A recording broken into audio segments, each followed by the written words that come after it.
I invite every person, I invite every woman here, every non-Muslim woman here, to stand to the side when we leave here and talk to a Muslim lady.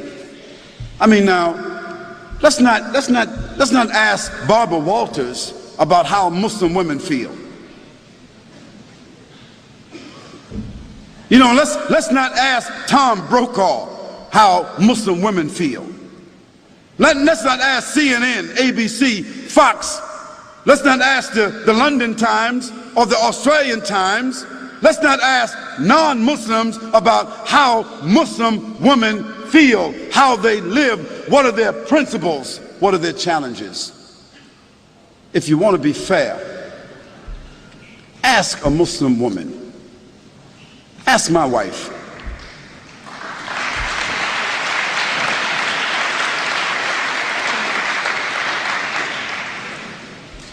Ask my mother.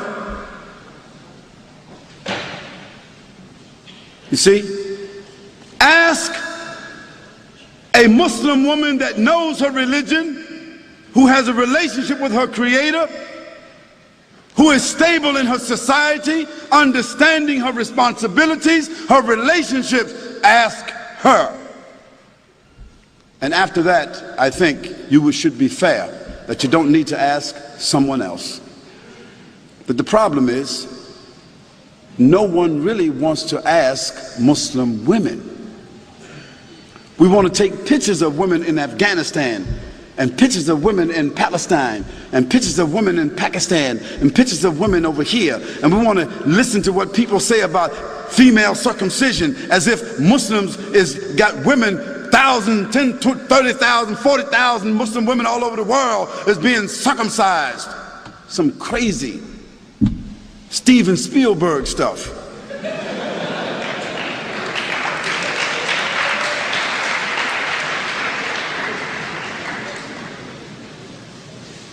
And let me give you a statistic that you should know about. If you take a quota in this room right here, I'll tell you this. Most every Muslim woman in this room will be a college graduate, or is a college graduate, or is very intelligent and very much socially endowed. And within her family structure, we find that women control the wealth more so than men. Now, what does that say to you?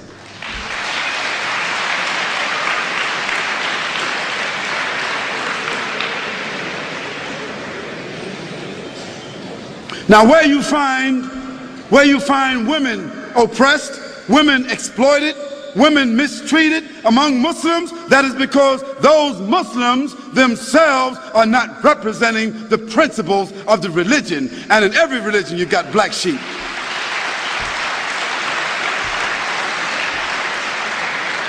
But then again, you can't tell me that the 148,000 prostitutes that walk the streets in the UK, or the 76,000 prostitutes that walk the streets of Holland that have licenses to do so, you can't tell me that all these little young naked little girls walking around Australia with no clothes on, you can't tell me that they represent liberation.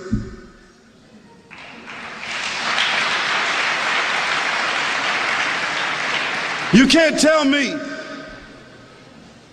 that the 2,350 abortions, murders that take place with these young women, you can't tell me that that represents sophistication.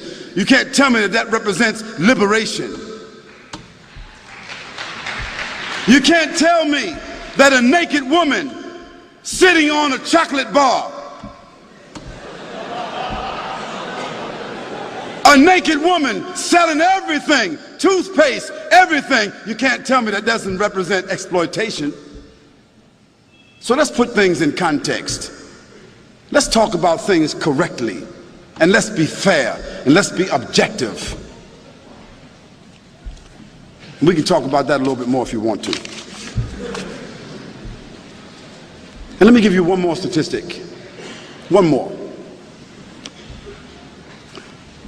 prostitution, venereal disease, abortion, and pedophilia.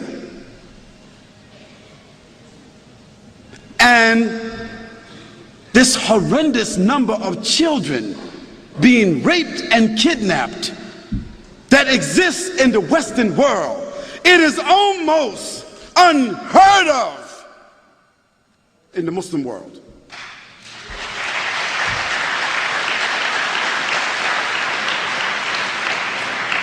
So I think that the statistics kind of like speak for themselves.